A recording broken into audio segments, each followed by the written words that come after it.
اللہ رب العالمین کا تخلیقی منصوبہ انسانوں سے متعلق کچھ یوں ہے کہ اللہ تعالیٰ نے انسان نامی مخلوق پیدا کی ہے آسمانی بادشاہت کے لیے، اس شرط پر کہ دنیا کے اندر انسان میری مرضی کے مطابق زندگی گزارے۔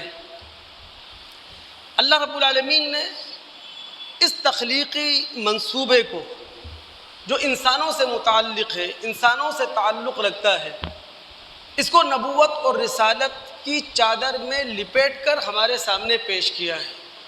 یہ ہے نبوت اور رسالت۔ ایک آیت سے بھی اس مفہوم کو سمجھ لیتے ہیں۔ سورہ شورى اس کی آیت نمبر 7 ہے۔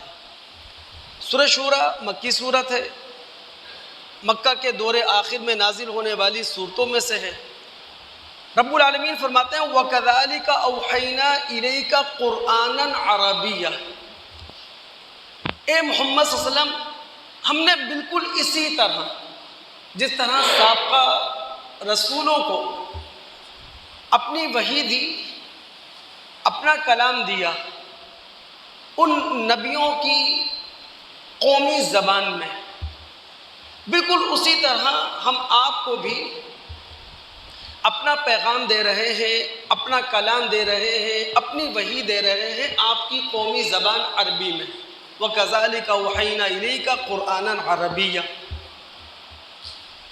کیوں دے رہے ہیں؟ لِتُنذِرَ أُمَّ الْقُرَىٰ وَمَنْ حَوْلَهَا، تاکہ آپ مرکزی بستی مکہ اور اس کے گرد گرد جو علاقے ہیں ان کو خبردار کر دیں، ان کو آگاہ کر دیں، ان کو متنبہ کر دیں۔ کس چیز سے؟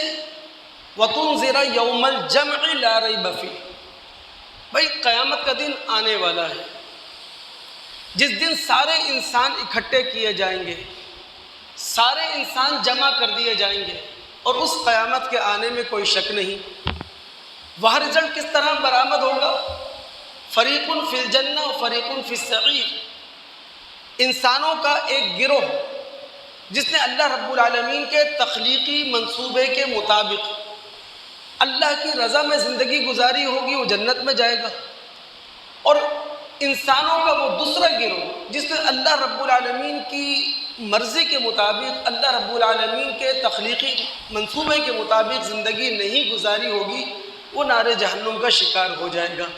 تو اللہ رب العالمین نے نبوت اور رسالت کی چادر میں لپیٹ کر اپنا تخلیقی منصوبہ جو انسانوں سے متعلق ہے وہ ہمارے سامنے پیش کر دیا۔